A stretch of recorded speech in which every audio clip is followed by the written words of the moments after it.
It's me, Ari Dossett.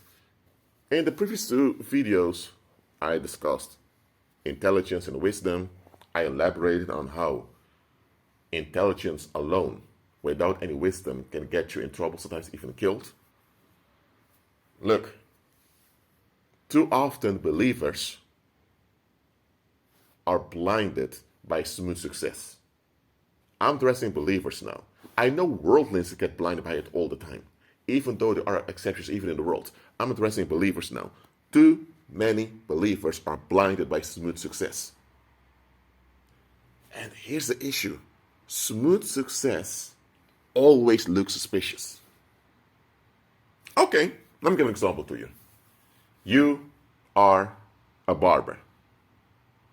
You're skilled as a barber and you have the license as a barber. So there's nothing illegal over here. And you're registered. Your business is registered. And you have a tax account paying taxes for what you earn. It's all legal. No underhand thing over there. You have your barber shop over there. You don't get that many clients. Okay.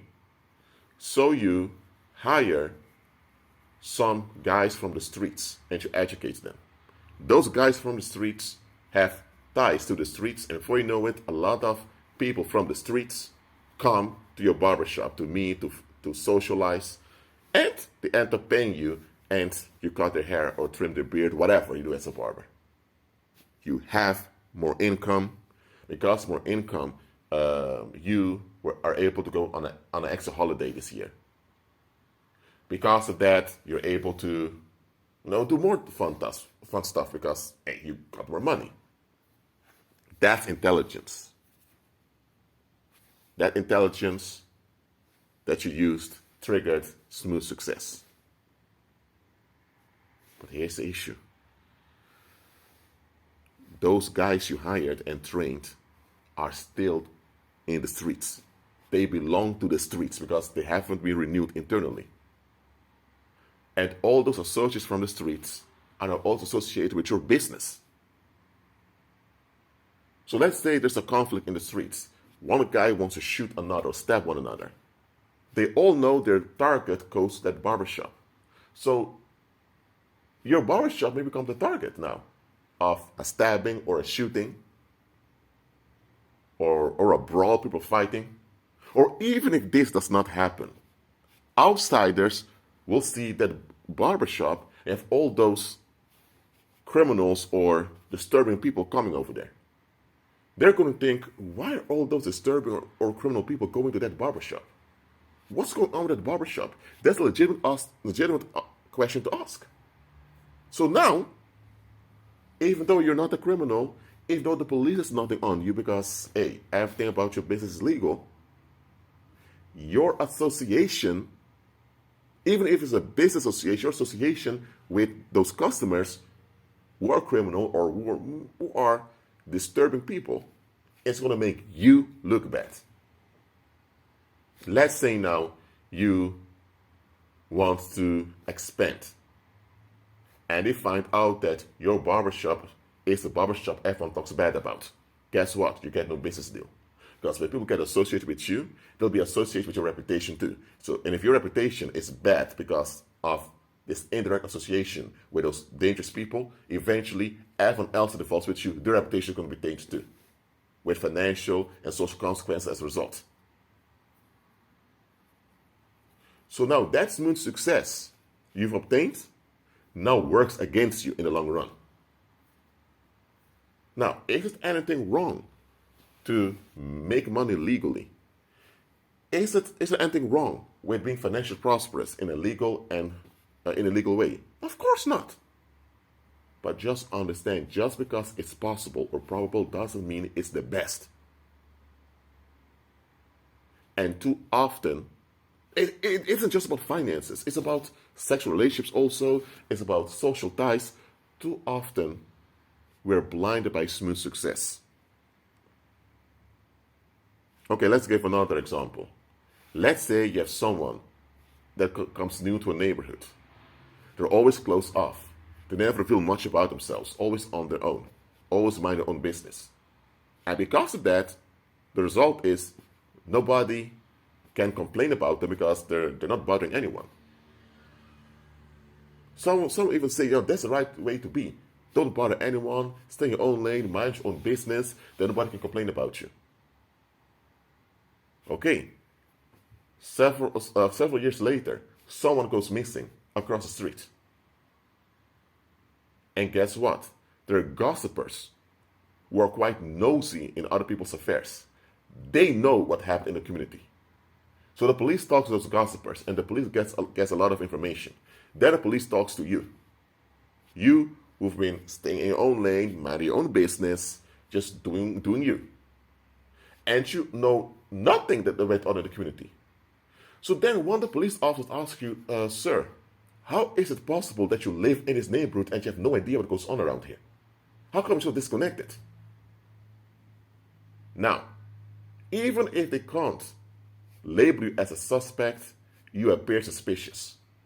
And if you had any involvement with an individual who went missing, you may become a person of interest. In the worst cases, you even become a suspect. Because it is true. This intelligent move of quote-unquote staying in your own lane, make sure everyone else is at ease with you, it will work, but it will backfire on you.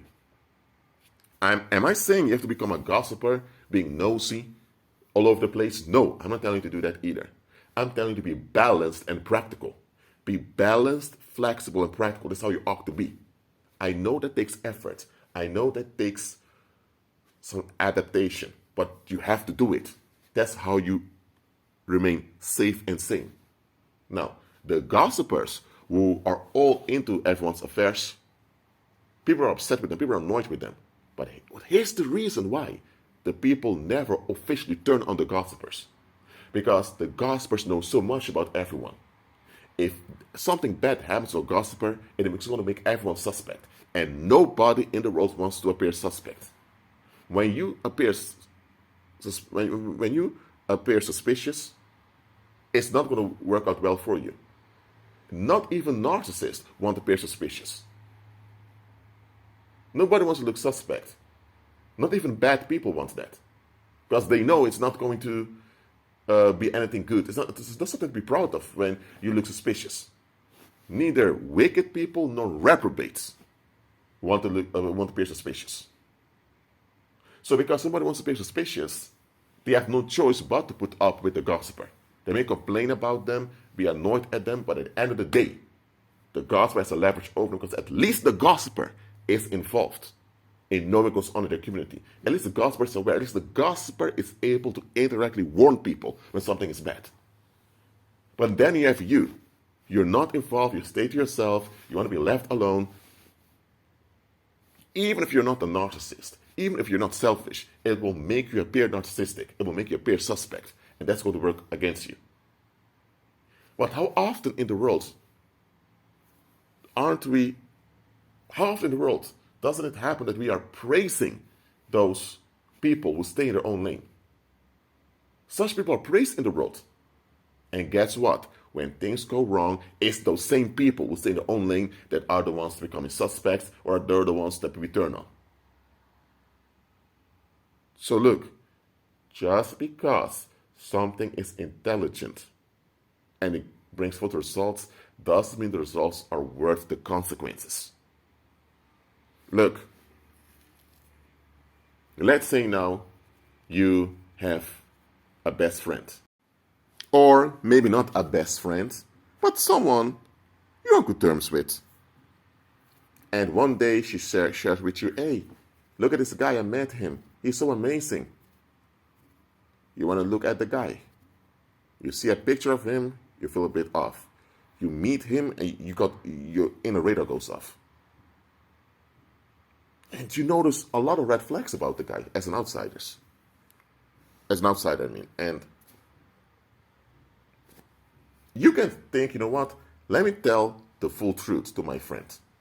Let me tell her, listen, I'm happy you're in love and all of that, but I have a bad feeling about this guy. And share all the facts with her. She may not like it, but she may appreciate it.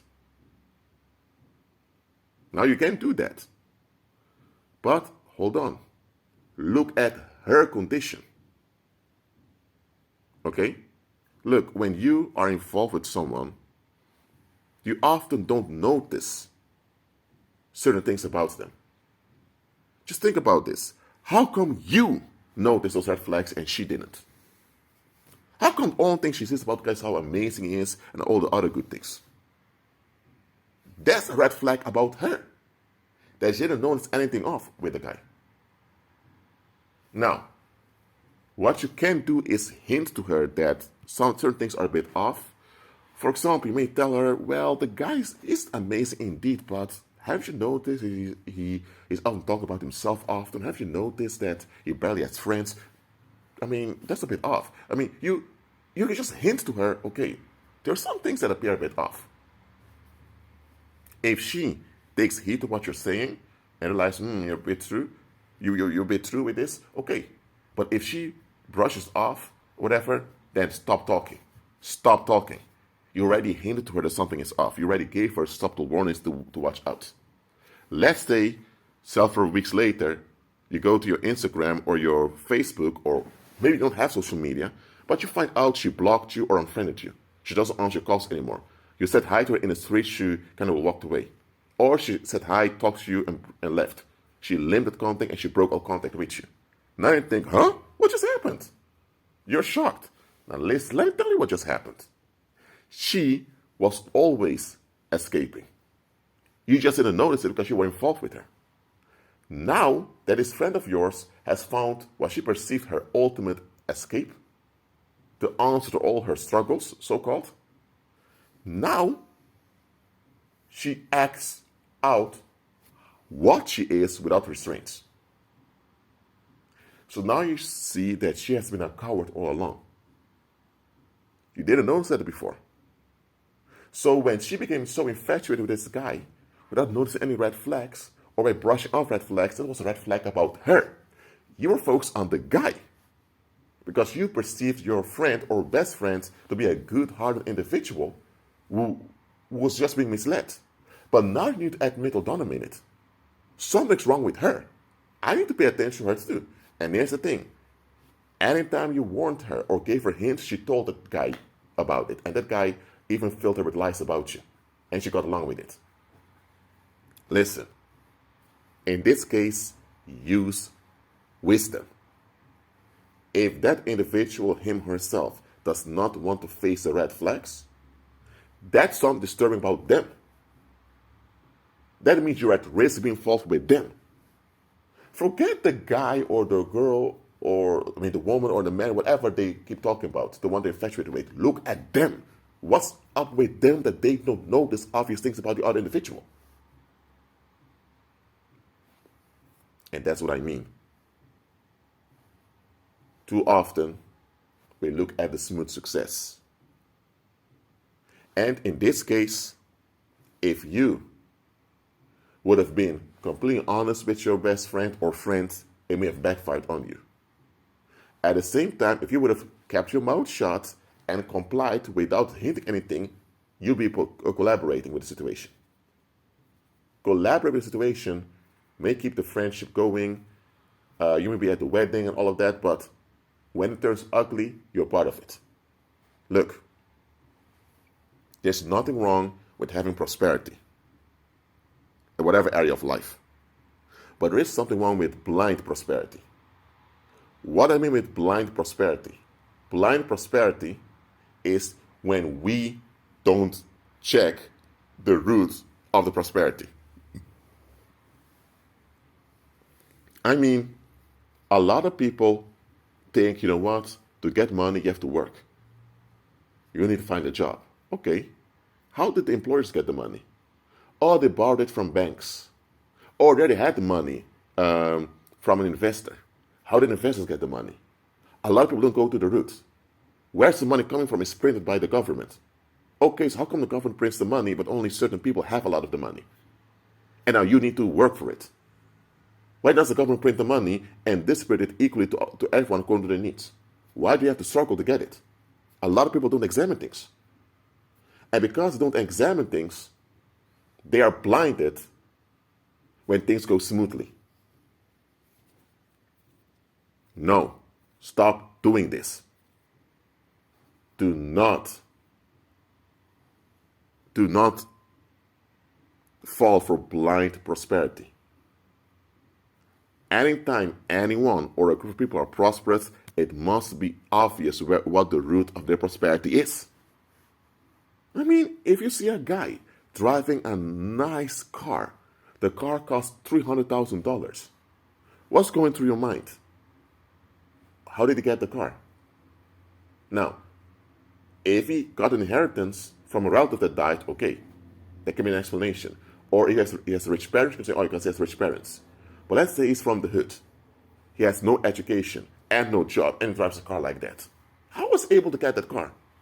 Did he borrow the car from someone who is wealthy and he drives around to the car wash and back? Wait, that would be an explanation. But if he's driving the car all the time and there is no way you can explain him having this car, you're going to come to the conclusion there must be some criminal thing involved. Simple as that. Why, when it comes to people from the hood or people from low income families having nice things, we tend to question it? But when people from the rich households have things, we don't question it. And then you find out a lot of those rich folks are involved in all types of satanic crap. Look, the reason we often are blinded by smooth success and we end up endorsing blind prosperity is because we don't examine things. We lack wisdom. That's what we lack. It's time for you to admit when you lack wisdom, submit to the Father so He can teach you and grow you in wisdom and understanding. Without wisdom and understanding, you're going to have a short life filled with trouble and you'll die prematurely. And it will cause harm to other people too. Well, even if you didn't intend to. So get wisdom and understanding. That's it for now. Keep on growing with Christ and be at peace.